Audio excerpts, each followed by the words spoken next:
strategy, design, marketing, UX, digital. development. This is Agencies That Build. This show is dedicated to leaders and teams that design and deploy in the digital world. My name is Jessie, and I'm a marketer and an agency owner. And I'm Varun. I'm not a marketer, but a coder and an agency partner. This show is sponsored by Together We Ship. On a mission to help agencies grow. All right, this is it. Welcome. Hi, Varun. Nice to see you again.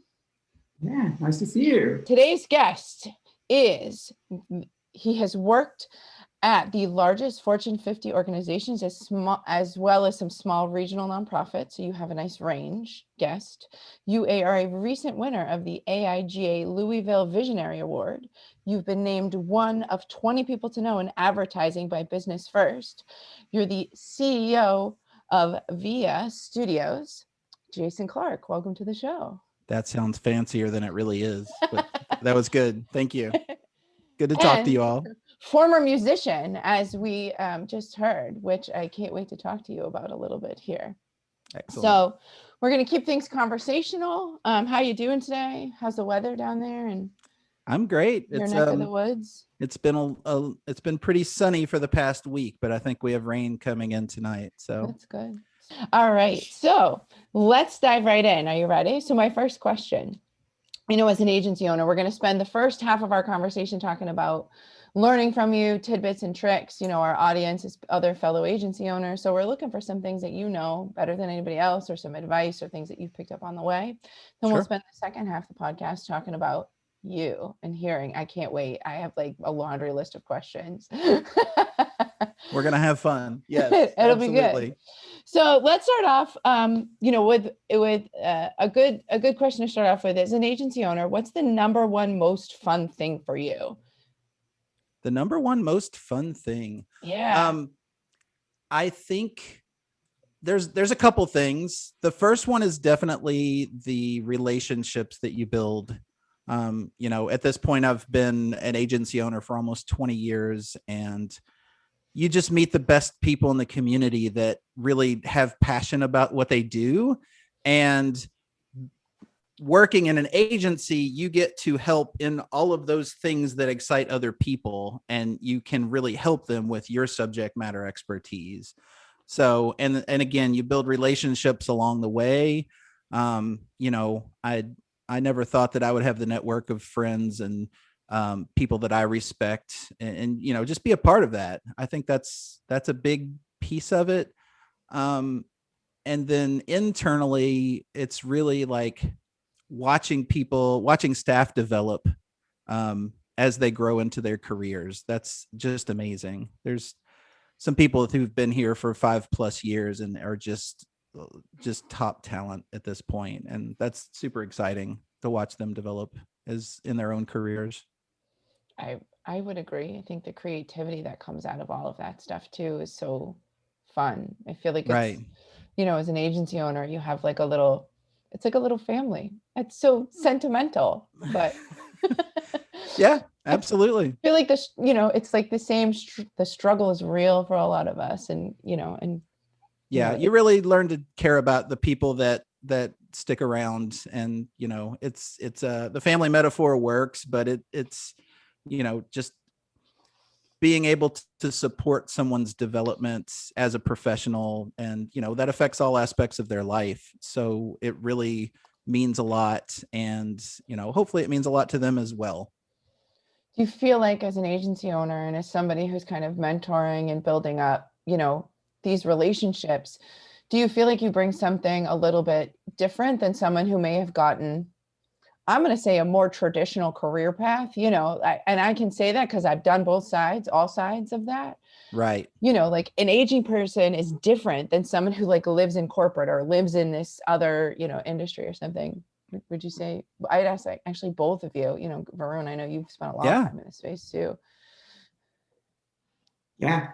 So I think as per what Jason said, right? I mean, working with a team and helping them and seeing them grow is so intimate to us as well. We have,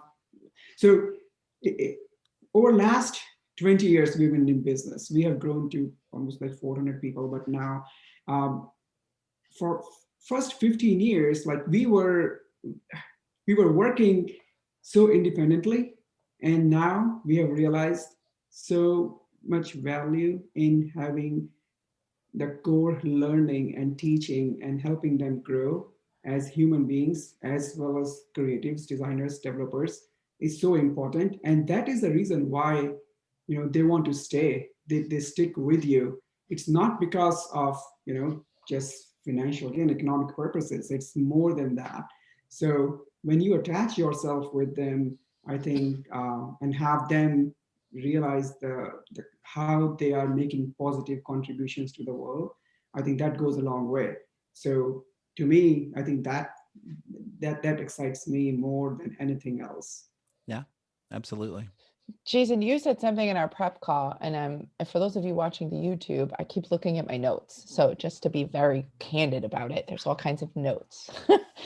You said something that I think is relevant that ties back to this, that you said it's, the idea of doing good work and seeing the impact. I think there's something so, for me, it's so attractive about why you stay in the agency world and why building and creating. And, that's why there's something that there's a personality that's drawn to that. Would you say that's probably an accurate, what's your experience there?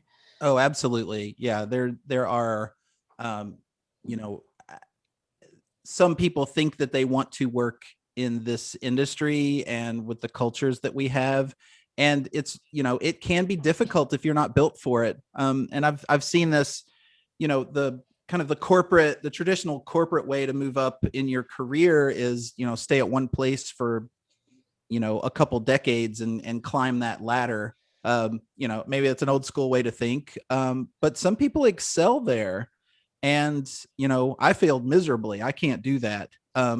This is a little bit more staccato type of work. We've got a small team. We work on 10 to 20 big projects at a time. And for some people, they're built that way. It's like, okay, I'm bored with this. Tomorrow I'm going to work on this. And it's completely, it's a different client. It's a different goal.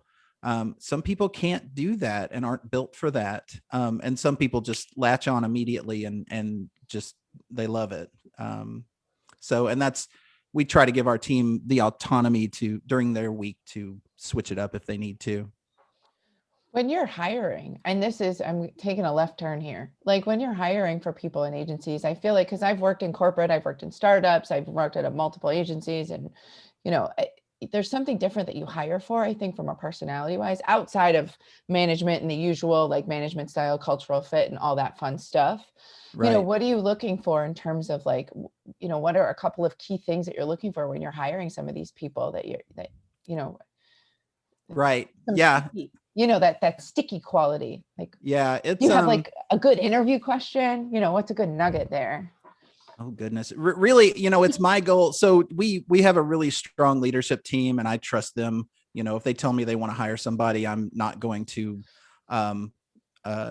dispute that very much. But I like the soft skill questions are more important to me now to try to understand if someone would be successful in an agency role. So it is, temper, patience, that kind of good stuff, qualities. Yeah. I mean, I had someone quit on me once, and like one of his pet peeves was when somebody touched or put a Post-it note or something on his monitor. That was gold. You don't touch that. And when he quit, he put a Post-it note on my monitor that just said, "I quit." And he's a good friend of mine. We still hang out, but it was just like, oh wow, this is not gonna last. This isn't gonna work. So that, like, the ability, you have to be able to roll with things. I got I don't know, maybe we'll make the podcast more interesting, but I got cussed out the other day by a prospect that I couldn't help. And I even sent them some other it was a budget, expectation, conflict of interest, like a bunch of variables were involved. So I just like, look, I can't take on your project, but I'll send you a list of people who I trust that probably can. And he tore into me just from a like, how dare you not take my business? And it was, you can't react with that same level of temper or, come back at somebody like that, because, you have to have empathy for where they are. He doesn't understand agencies. He's not, he's in a completely different line of work, and he's got his own set of, stresses on his day. So you can't come at anger or frustration with anger or frustration. And I think, if I could develop a good test for candidates, I think that would be it, and I've seen some, I've seen some people that are more brash than me, like come in with like a really challenging or upsetting question in an interview process just to see how they react. And I'm not that mean, but sometimes I wish I was, just to see how, like, what are you going to say to that? What you hope to say in there, it feels like those types of, I get some of those types of inquiries too. I feel like sometimes you're like, okay, dodged a bullet, Yeah. too. Right. Goes both ways. So it's funny. So Jason, I know that you guys do branding, design, strategy, development. Mhm. Were you like this, like from beginning? Like, tell us more about how did you start, and what was the, what made you get into this domain, in this field, like to build an agency? Yeah. And then what were you planning to achieve? Sure. If I bore you, please interject. But I actually started in a graphic arts vocational program at my high school in 1989, 88, 89. So this was before Macs. We went to a different building and learned how to run a printing press. We learned how to do layout on a light table and Ruby Lith and make plates and all that stuff. And my teacher actually, the best thing that could happen in this vocational school is you get a co-op position. And he placed me at a university here in Louisville at, in their print shop. So my senior year of high school, half the day I was in school, and then the half of the day I went to this university and worked in their print shop, and my career just developed from there. So that was, it was very hands-on. It was very tactical. It was very foundational, I guess. Like all the things that I learned back then were, the internet hadn't come yet, but it was, once you saw the promise of the internet, when it started to kind of bubble up. I was in university situation. Like we had fast internet access as soon as it came. So like this opportunity, it was just like an explosion of opportunity, and it was really easy to see the next 20 years, So, so that was exciting. So I just started to soak in as much as I could. And just as a doer. And I think that gave me the perspective from, again, like that was 30 years ago. Just the perspective of knowing how to get things done when a lot of people, I mean, there are still people that feel like they're new to this industry, but I feel like I grew up here.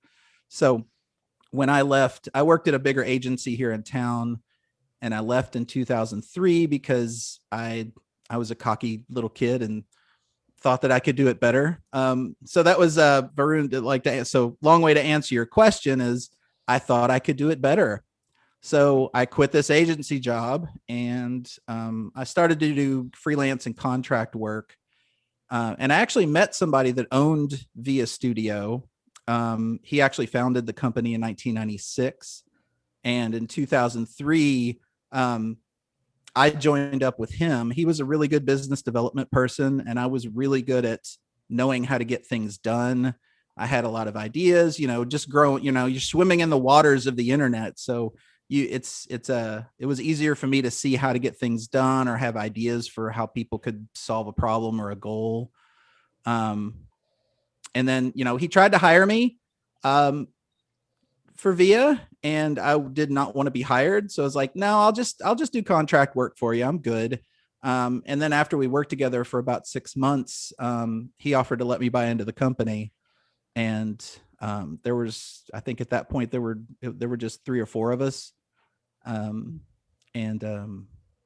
Now 18, 19 years later, there's, 16 of us. We're doing lots of really good work. the type of work has changed a lot, but it's still it's been rewarding. Yeah, so similar story. We had the last guest also share something similar around, how did he found his company? Like he was also being asked, to join as a contractor or employee, but he did not want to. So he said no, and Yeah. then came in as partners because that's what you wanted to do. So Right. There's power in that word. I know that's a it's an aphorism for a reason. yeah. Kind of why we're all sitting here.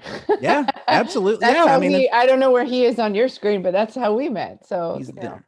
Okay, so I'll go like this. You said something I wanted to kind of go back to for a minute that I think is interesting because it's something that I find frequently when chatting with agency people is we know how to do things.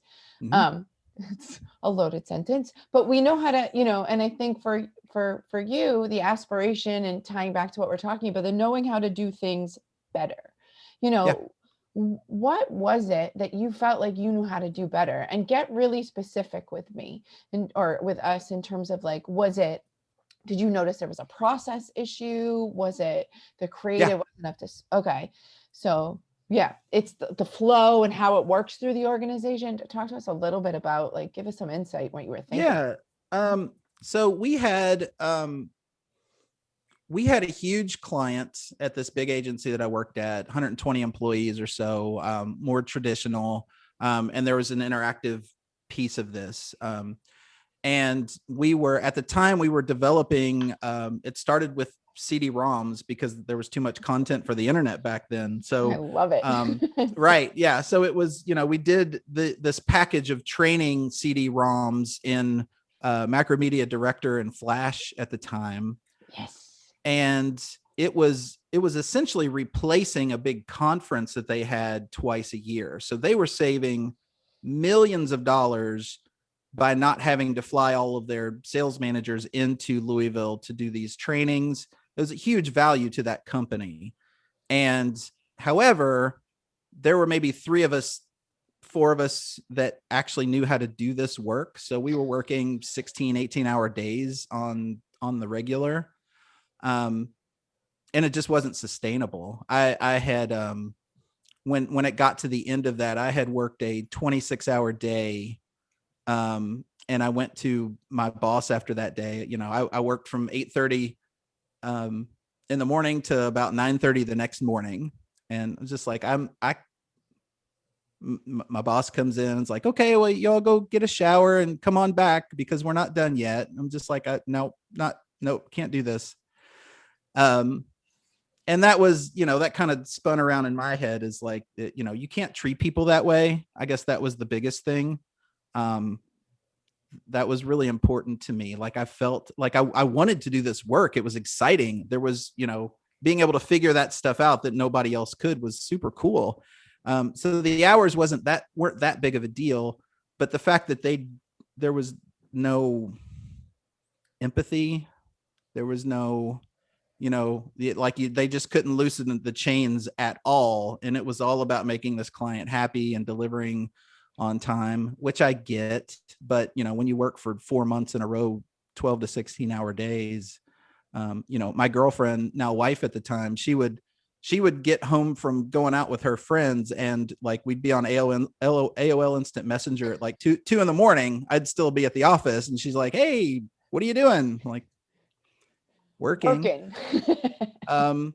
So that was a big deal for me. So when I had the opportunity, and the luck to, be in the position that I'm in, having empathy for my staff and just making sure that we don't do that was really important to me. So, but that's where process comes in. That's where people skills come in. That's where, finding more efficient ways to get things done so you don't work 16-hour days. How do you guys manage that now? I know it's an interesting because early in my career, I had some of the similar experiences, maybe not a 26-hour day, but like with COVID and the world has changed and virtual everything. And, how do you guys like give us some nuggets there? How do you nuts and bolts? Yeah. Yeah. So our COO, Crystal Glover, she's amazing.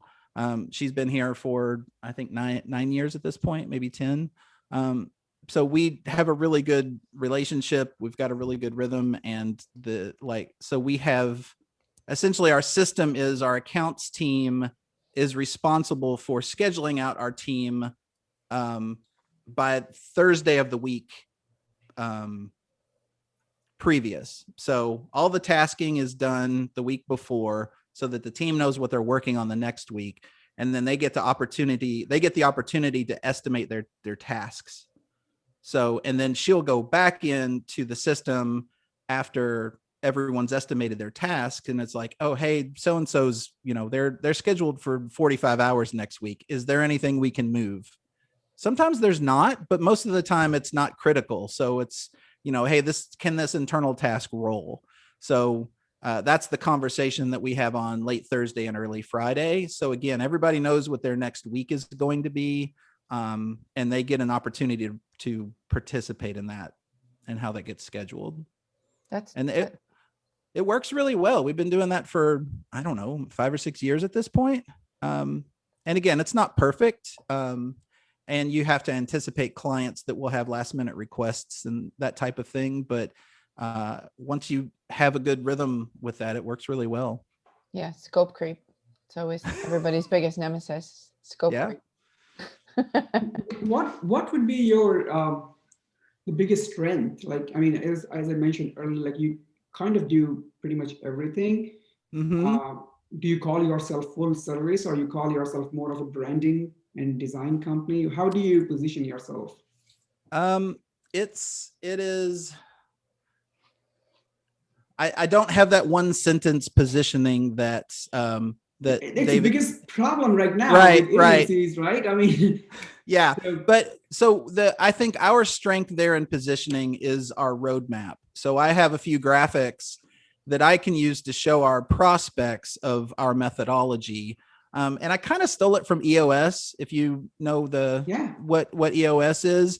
Some of the nuggets, and we borrow from EOS as is useful. We haven't adopted it scientifically like some other organizations have. But one of the nuggets that I got from that is the roadmap. So we have a roadmap for brand strategy. We have a roadmap for identity. We have a roadmap for content and marketing collateral. And we have a roadmap for websites and application development. So if someone has a need in any of those 4 or 5 lanes that we have, I can show them exactly how we think about it and exactly how we're going to get that work done. And, the weakness that we have now is it does require kind of a, 45-minute to an hour-long conversation.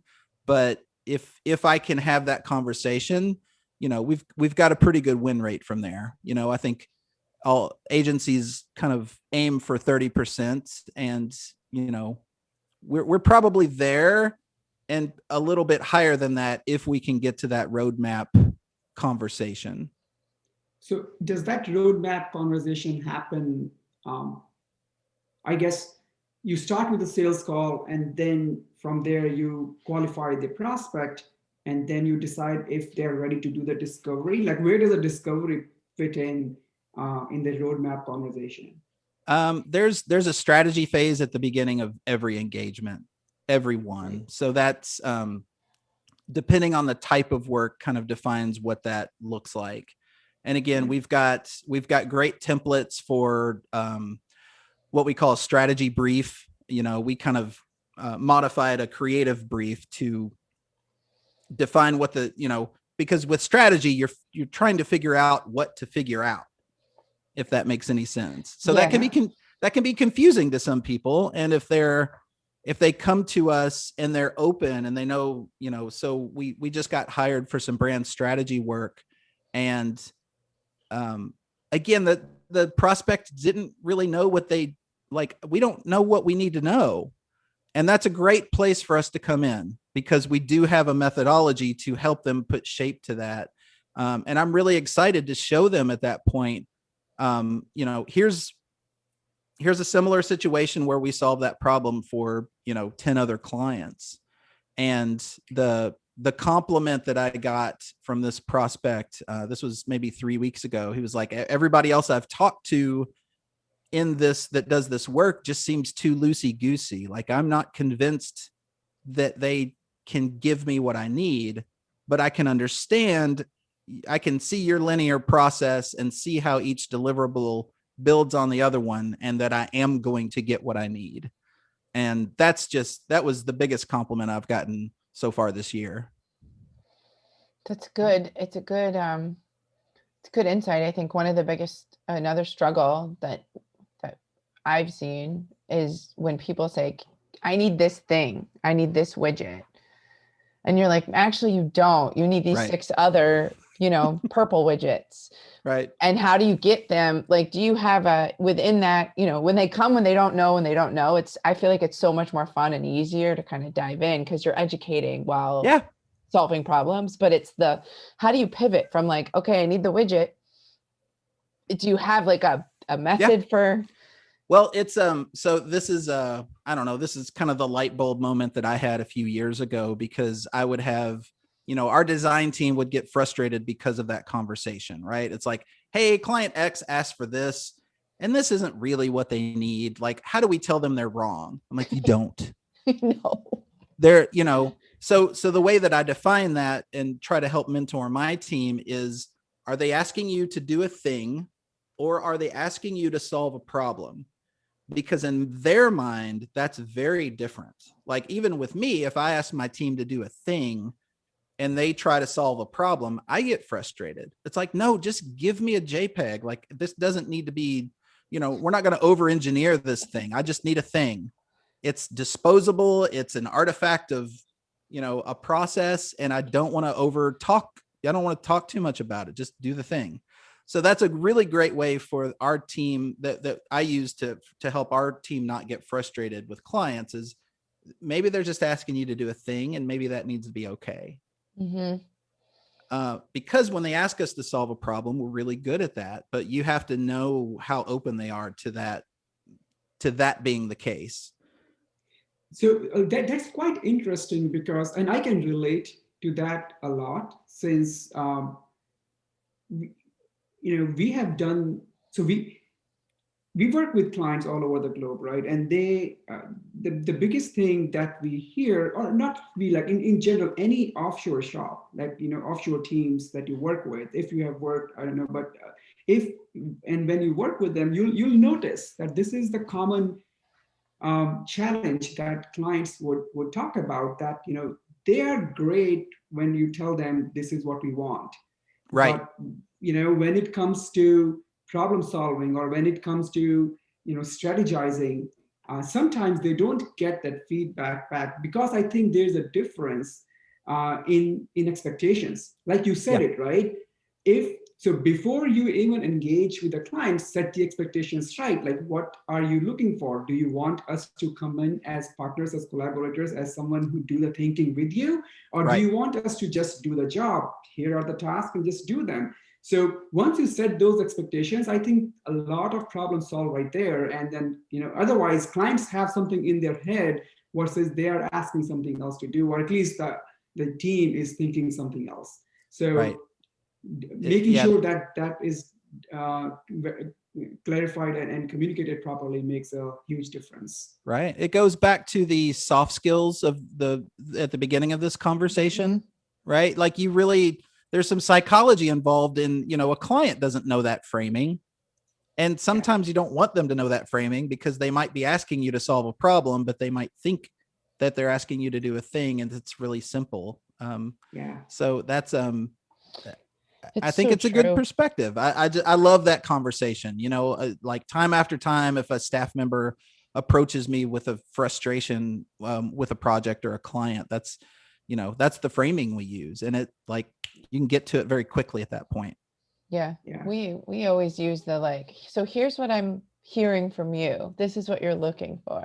Yeah. It's my favorite, teaching the younger folk, here's how you do that. And they do it once. They're like, oh, that worked. I can't believe it. I'm like, yeah, I know, because you're repeating, like, that's, it's kind of the trick in writing proposals for people too. And I hate to say this out loud on a recorded podcast, but like most of a proposal in a lot of cases is us repeating back what you told us to begin with. So you know that we heard you.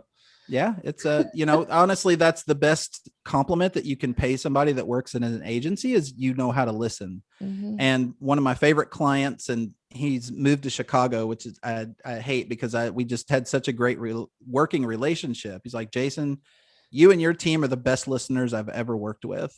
And I'm just like, that's all I want. So what do you do to become the best listener? You knew I was going to ask that. How do you get there? Like, are there, outside of what we talked about already, are there other things that you inherently do? Can I cuss? Yeah. You shut the fuck up and listen. That's what you do. Like so many people, and you can like, you see this just in a conversation with friends. Like sometimes a conversation is just waiting to say the next thing and not actually adding context or relevance to the conversation. So you have to just shut up, right? It's like your mouth can close, but your ears can't. There's some like wise man saying there that I'm totally botching. But I mean, really, it's not that hard. You just have to have some self-awareness. And this is my problem with some podcasts when I get interviewed is like, if I'm blabbering, I need you to stop me because I'll get on a roll and maybe it's not interesting anymore. So that's we had these little business cards that we didn't make them, but they were brilliant. And it just said, shut the fuck up. And I would have a stack of them. And if somebody was talking too much in a meeting, I would just kind of slide it over. That didn't last very long because it's pretty offensive, but you have to be self-aware when you're meeting with some people, and you can't be overconfident or just ready to give your spiel. You have to listen. There's a book I read that taps right into that. It's from years. I don't remember when it was published. I'm sure you've heard of it, called Tuesdays with Maury. One of these cheesy, heartfelt books by I haven't heard of that one. Oh, okay. So it's by an author named Mitch Albom, who he used to be a journalist. It takes place, it's an old professor of his, who was dying, and he goes back, and every Tuesday they have a conversation. But one of the best things, I think I read it when I was in high school or something like that years ago, but to exactly what you're saying, it's one of those things that I tried it and went, oh my God, this actually works. It's like most conversations is you're waiting to speak. It's like you said earlier. Yeah. And if you just listen, people will think you're a great listener, even though if you don't add any value to the conversation. Right. I don't know where this story came from, but it's that, like, if you're on a plane, the most interesting person is the one that's just asking somebody questions and letting them talk. It's the best advice I got. This is not my first podcasting hosting gig, but the best advice I got from a fellow podcaster who's incredibly talented and someone who does a great job at like mediating and stuff like that. I said, what advice do you have as I dive into this? And he said, just keep asking why. Yeah. I was like, okay. And now you all know the secret. And the rest of this podcast, we're just going to keep asking you, Jason, why'd you do that? How'd you do that? Where'd you go? That's right. And it's easy in theory and it's hard in practice. It's true for everyone. So that's tough. That's Varun's really good at it. I've met him a couple times at bureau events, and I'm like tiptoeing in his direction over the course of the last couple of years to ask him some questions about what he does, but he's never been a hard sell. He's like, hey, here's what I do. I might be able to help you. And I'm like, he's never like attacked me with that. So he must be good at what he does. Like that's the assumption in my head. So, kudos to you and that approach. Yeah. That's when we first met. It's like, I'm Varun, I do this. And it's like, sometimes we need that. So, kind of lodged in the back of my head is that phone call. So we'll talk about that some other time. That's very meta we got right now. Sometimes that's why I like this conversation, because we end up, we all end up in a different spot. So right. All right. What keeps you up at night as an agency owner? It's like the one that I mean, last night for me, I'll tell you what kept me up last night is trying to figure out how to connect somebody's system with a different system and trying to figure out Zapier, however you to make the whole thing. And then Googling the internet, trying to figure out, and like Varun is on my short list of people to be like, got somebody who knows how to do this? Can you help me? Oh, wow. So, but what's, what keeps you up at night? What are you worried about? Right. And it could have a It's different answer at different times. So we are looking at Oh, yeah. right now. Right? Yeah. Today, last night, yesterday. Our forecasting always keeps me up. We have to stay profitable and sustainable. Sometimes agency life can be a roller coaster. So, are we going to sign that next client? I get very self-conscious if I think, like a staff member is unhappy. That really like gets to the heart of, why I wanted to do this in the first place. So if if we've got a staff member that is, not progressing as they want to, or they're upset with me about something, like I can't stand that. It really is. It's frustrating, and it's unavoidable, but it's also it's just one of those things, right? Like we're in these positions because we feel like we know how to be the conductor, and if you feel like you're not doing that well, that can be really demoralizing. So yeah, that's losing clients obviously can be frustrating, and can keep you up, especially the ones that are a big percentage of your revenue. That's a big stressor.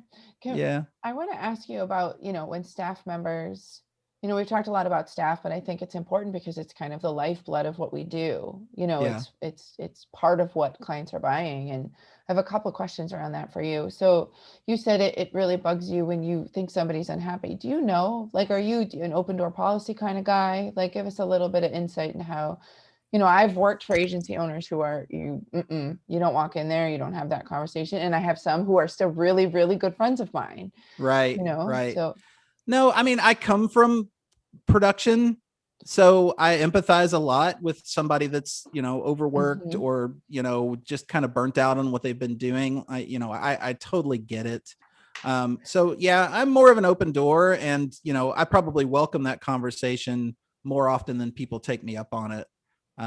Because I like it. I like, I think sometimes when you are frustrated, you're caught in a perspective loop. It's hard to get someone else's perspective. So, my business goals for VIA and keeping, everybody flowing in the same direction on the river are different than, a designer or developer's goal and, what they want out of their career. Like sometimes we did an exercise last week at Owner Summit, and it's, outline all of your staff, and one of the exercises is, are they flowing in the same direction as you? And I it's rare that you reach 15-20 employees and everyone's rolling in the same direction all the time. So that's you have to be ready to have that conversation. Sometimes other people aren't ready to hear what you have to say, and sometimes that's like an early signal that a change needs to happen, whether they are, it's time to graduate them and they're out, whether by choice or not, or just, a different kind of shift as far as professional development or whatnot. Yeah, that outgrowing. Oh, sorry, Varun. I was saying, so you being 20 people company, you think you are at a point where everyone is looking at the same direction? Like this is like one of the EOS philosophy, right? So do you think your team is, you have a strong vision and everyone is aligned with that? Are you going in that direction? Ask confidentially all of my staff, they might say something different, but I feel like we're in a really good place right now. And honestly, one of the things that I did that I think helped that is really empowered our leadership team to lead their teams. So, I'm looking at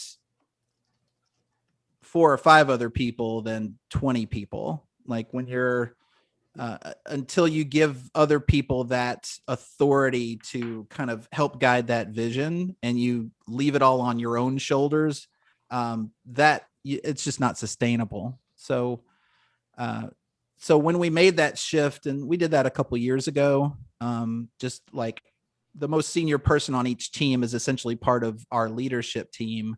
And we huddle up once a week. Again, I kind of stole this from EOS. We don't talk about rocks and all of those things, but we do talk about, how's everybody doing? How's your team doing? How's our clients doing? And just to check in, like what are, and then Crystal, our COO, and I can report back to them on our metrics, which is business development and, possibly actualization or whatnot for the past month or quarter. Talking about business development, where do you see your company going in next 5 years? Do you see are you looking for aggressive growth? Or are you you're happy where you are? Because I think 15-20 is a size where owners tend to, decide what do they really want out of the agency. Once you get to 50, then yeah, this is a good place to be. But 10 to 20 people, it's I don't know what I want, right? I mean, we can grow organically, or we can just grow, higher and keep growing. Where do you see yourself? I don't believe in aggressive growth. I've never seen that work. Being led by a company like me, again, I'm not an MBA. Have no training on, how to leverage equity to hire 100 people. And, I have no idea how to do that. I have no interest in it. Every business owner that I've talked to, agency owner that I've talked to, there's that really tumultuous place where you're not making more money yourself, but you are expending a lot more energy and income, and it's a risk. So, I would be completely happy for us being, 20-ish people until I retired and sold the company, or whatever that next step is. I'm okay with that. The reward that I get is definitely, back to those relationships, back to, our network. All right, I'm going to ask you a question because I have been dying to ask this the entire time we're chatting. Good. Do you have full-time people, or do you do a combo? What's your makeup in there? Is that a fair question to ask? Yeah, sure. Everybody's full-time employee here. Gotcha.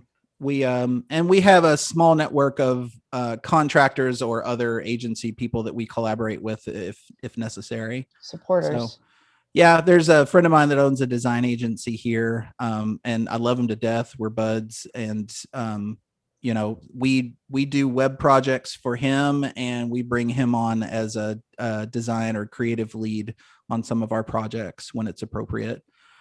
Same thing with things like photography and video. Again, Varun asked earlier if we consider ourselves full service. I hate that positioning. I don't think it's real. There was an agency once here in town that had we are the unicorn. We do everything. You want it? Yeah, we got it. It's like, that just sounds desperate. As a marketer, when I work with clients, in that space, when I say, oh, who's your target audience? And that's one of the specialties for me, is really love to dive into who they're trying to go after. Yeah. Work to everybody. I'm like, no, you don't. Do you want to? We're still, we're at a size in a revenue that, in a slow quarter, we'll take on a really small web project. And, sometimes you love it and it's worth it because it's a nonprofit or it's a person that you really respect. But sometimes it's just there because it's, a little bit more money in your bank account that week. And that's if there's any growth, Varun, to answer your question, it's to be able to just go ahead and say no to those types of things when the bank account's a little short. Because, honestly, and again, unless it's a nonprofit that you're willing to go above and beyond for, somebody that you respect and want to do some work for, it's rarely a rewarding project. Yeah. So one last question I would have is, how has Coed changed the way you have been working?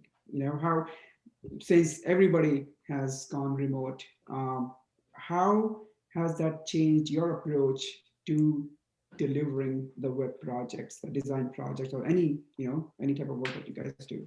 Yeah, well, we were in a 6,000-foot building before COVID. Now we're pretty much fully remote. We still own the building, and I'm here every day, most of the time by myself, but there's some people that come in, 20-30% of the time. So just working dispersed has been a big change. We've got a couple rooms here in the office that are just filled with whiteboards, and those kind of strategy whiteboard sessions. To be honest, I love that kind of work. I think it's, fulfilling and collaborative. And some of our staff misses that too, but I don't think it was as critical as we thought. So, we've been working on big projects since COVID and have launched them just as successfully as we would have otherwise. So, I think a reevaluation of what really makes a culture and what really makes the work good, solve the problem for the clients and, gets deployed and released with quality. Our assumptions are drastically changed now. That's I'm super interested in the like 60% of agencies have the background video of them whiteboarding, right? And what's that going to be now? Yeah. Is that videos of us all on Zoom calls? It's, the group picture of everybody. Right. So yeah, I think that'll come back in some way. We'll always have some type of physical presence, but I don't have an answer to this yet, but how critical is that to doing great work?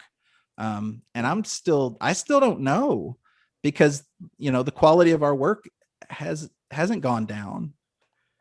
So again, it's more like assumptions for me. Like all of my reality has been shattered a little bit. Yeah. Do you think, you have your staff, if you were in a growth phase and you were hiring, for example, I feel like that might be an interesting challenge, because managing remotely new people who don't know you and don't know your methodologies and things, like that's where I think some people might get tripped up a little bit. Yeah. Well, and the definition of culture is different. It's like, 5 or 6 years ago, it was like, we have ping pong. That we have beer. Right. We've got a kegerator. Great.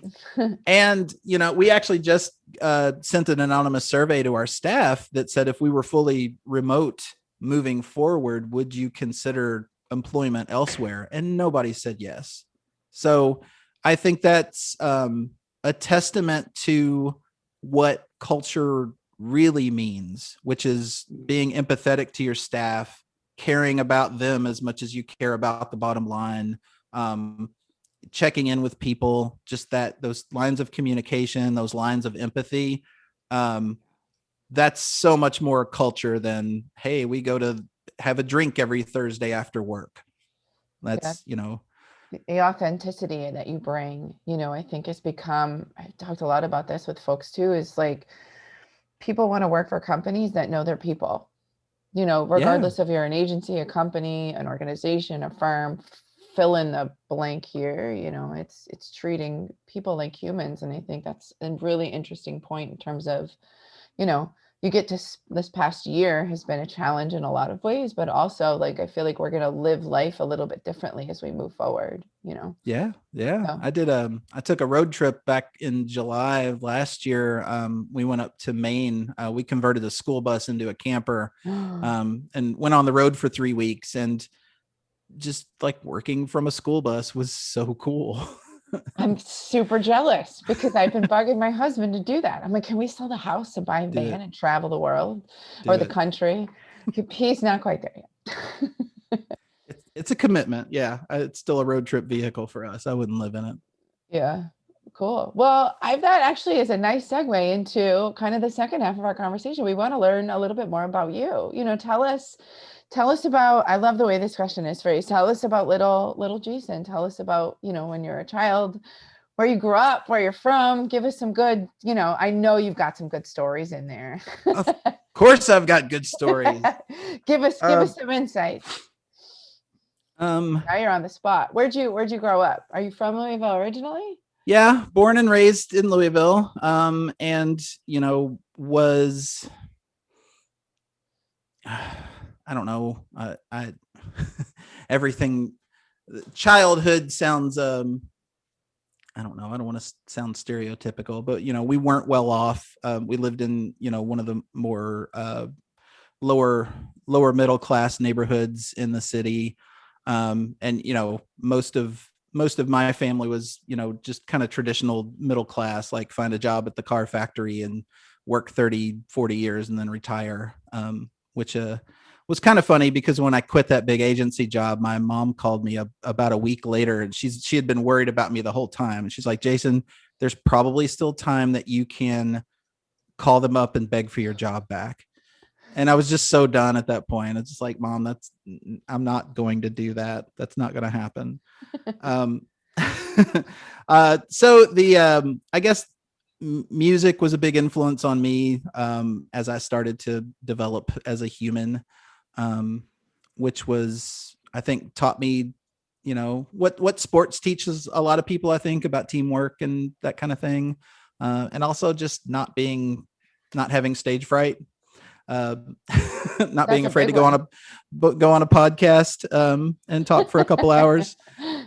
So that turned into I've always had a passion for music. I've always played in bands or DJ'd or whatnot. What do you play? Right now it's I do a lot of electronic music. I've got a couple albums out. I'll send you a link for the show notes if you like. Yes, please. But yeah, I actually just during COVID, I booted up a new moniker called Angel of the Bottomless Pit, just to be completely non-professional and goofy and stupid. So that's always been fun. What'd you start with? Where'd you start with the music? Electronic is started with drums okay. with heavy metal and hardcore bands. Louisville actually had a really thriving music scene in the early 90s with that style of music, like straight edge hardcore and whatnot, which was honestly really inspiring. There's a couple bands that really, when you grow up in kind of a lower class part of the state here in Kentucky, obviously it's very conservative. You could use other words to describe it that I'm not going to. But doesn't give you a really broad outlook on the world. So getting involved in that music scene really opened my eyes to, I don't know, education opportunities, different ways of looking at the world, being okay, being political and progressive, being okay, being kind of weird and kind of like outside of normal expectations. And that kind of set up the segue into what turned into like techno and house music in the early 90s. Like that happened at the same time the internet happened. So there was this big kind of cyberpunk culture that evolved out of all of this, right? And then for the next 10 or 12 years, it was, we were building websites and being cyberpunks during the week, and on the weekend we were staying up all night and going to rave parties and being crazy. And I mean, that was 10 years of my life. So I learned a lot there. I was a rave promoter for a while, which was super fun, and also probably gave me the entrepreneurial itch, if you will, learning how to manage big budgets and egos and all of that stuff. So that was fun. Yeah, the sales piece, you can't discount. Like, it's such an interesting, as a promoter and the sales.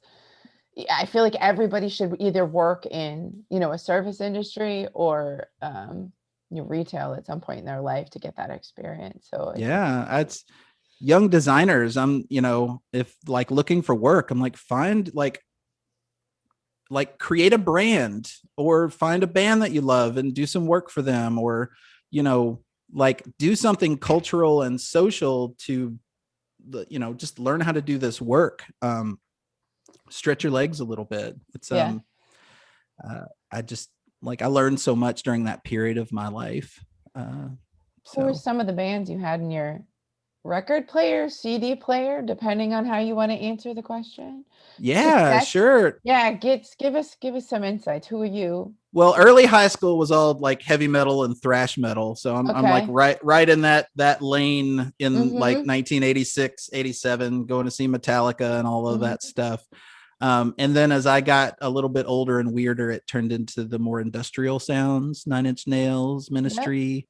And Yep. that was uh that led into the electronic music, right? There's, like you're talking about drum machines, and then like the anger and the angst of youth kind of floats away a little bit, and you're like, oh, there's some sounds over here that aren't so angry and that are actually uplifting and amazing. And then you go to a house music party in Chicago with like 6,000 people just jumping up and down and hugging, and you're like, wow, this is a whole different world.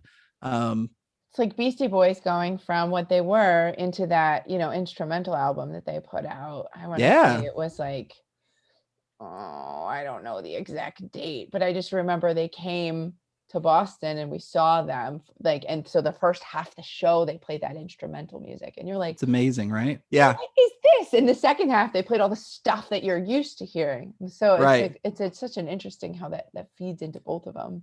We And then, actually did a yeah. Halloween party in 2015 with Mixmaster Mike, who was a Beastie Yes. Boy for a while. So we still talk on occasion. So that's like, That's cool. yeah, he's good people. So Nice name drop right there. That's right. pretty awesome. Yeah, I There's guess if you're looking for good stories, we did. yeah. Have you Korn ever did heard of? Pardon? I was gonna say Korn did something like that too. I want to say it was about 10 years ago. Not my favorite genre, but I have seen them many a times because of people in my life. But they did some sort of electronic, Jonathan Davis, who's their frontman, did some sort of electronic music coming out of what Korn was in the 90s. I know I'm at the end of the 90s for you, mid 90s, but Yeah. just an interesting, like it's so funny how that, influenced by Duran Duran. Here's the Right. extent of my Korn knowledge. That's all of it. Now you have all of it. But I have no knowledge. yeah. Tommy Lee from Motley Crue and Mixmaster Mike from the Beastie Boys are best friends. You would never know that. Really? Yeah, and I've got some stories that he told me, but I don't think I'm allowed to say them out loud. Don't do that. Right. What else you got? So I guess being part of like some of those cultural movements. There was also at the same time I joined VIA 2003. I helped some friends of mine. They booted up a festival called Lebowski Fest. Have you heard of Lebowski Fest? No, but I'm gonna guess on where you're going with this. Right. So it's, Star Trek convention for big Lebowski nerds. So Excellent. yeah, this festival traveled the United States and the world for probably about 10 years. And it's fizzled in recent years, but one of the first ones that we did in Los Angeles, Jeff Bridges came to, and so have you seen The Big Lebowski, Varun? Of course. Jesse? Yeah, I've seen Yeah. that. Yeah. So there's a band in The Big Lebowski called Autobahn that's kind of a Kraftwerk ripoff. So we performed at the Knitting Factory in Los Angeles, me and three of my friends, as Autobahn. So we wore the red shirts and the tie, and we're very German and nihilist, and we believe in nothing, and all that. And so the crowd, it was a sold out crowd at the Knitting Factory, and they didn't know that Jeff Bridges was going to be there. So we played, and it's like a joke band, and then they lowered the curtain and they played like some clips from the movie or something. And while they were doing that, Jeff and his band were getting set up, and then the curtain comes up and Jeff Bridges is like, dudes, and the whole place just erupts. Yeah, cold chills. Like, it was so amazing. So that's there's a picture of me with Jeff Bridges backstage that was just like, it's like, That is I don't amazing. have it framed, but I should. He was so nice. So here's a little, I don't know if Varun knows this. Here's a little tidbit to add on to your story. So I got married in 2013. Congratulations. Thanks. It was a long time ago. But the reason for that, we got married in Rhode Island. In Rhode Island at the time, civil ceremonies weren't a thing. So you had to have a religious ceremony. And so we didn't want to have a religious ceremony. And so my uncle got ordained in the Church of Latter-day Dudes. And he wore the Big Lebowski bowling shirt. And that's what my marriage certificate says is Church of Latter-day Dudes from the Big Lebowski. That is amazing. Well done. You know, sometimes you just got to go with it. So there's some nuggets for you. Right. So. Yeah. Small world. So I do feel blessed, just, you know, not just from a career perspective, but just, you know, from like my passions with music and social stuff is, you know, there's probably another 2 hours worth of stories there. I did a 4-day music camp out festival at a yoga retreat center in 1999 that had about 4,000 people there. That I did with a friend of mine that was just out of this world. It was super fun. Great memories. I had I'll tell this story. So I played keyboards in a band called VHS or Beta about 20 years ago. And we played at we played in Milwaukee, Wisconsin, New Year's Eve, 1999 to 2000. And they volunteered me to do the countdown. So there's, you know, 7,000 people at this party and I'd have to count down. So the drummer's drum machine, it was so humid in the venue, the drummer's drum machine wouldn't start. So I would be like 10, 9, 8, and they'd be like, no. So I'd like get back and then, you know, we actually counted down to midnight at like 12:05. I'm sure nobody noticed. Yeah, they were all hammered at that point. Yeah, it's just such that's definitely from, you know, from here to here. You can't, I know I have to verbalize that because, you know, for people listening, I'm saying going from rave promoting and the Big Lebowski to a yoga retreat, it's a little bit of a different animal. It's well, there's I had my hippie raver phase. You might not recognize me when I had my dreadlocks down in my butt. Excellent. It was a different phase of life. All right. So I'm going to wrap up here. I have one more question for you. You know, this is my favorite question of the entire conversation. Let's do it. What is your superpower? If you have to pick one, what is it? Optimism. Yeah, that is, you know, just talking about all these stories and everything. I rarely think about the worst things that happen first. I think about what the possibilities are. And however, after going through some business coaching and being kind of a cocky bastard at times in my life, what I have learned, and this might be another addition to your question if you interview other people, sure. And something that I like need to write a book on one day. I feel like truly that your greatest strength is also your greatest weakness. So if optimism is my greatest strength, there is in my business coaching, my coach calls that reality testing.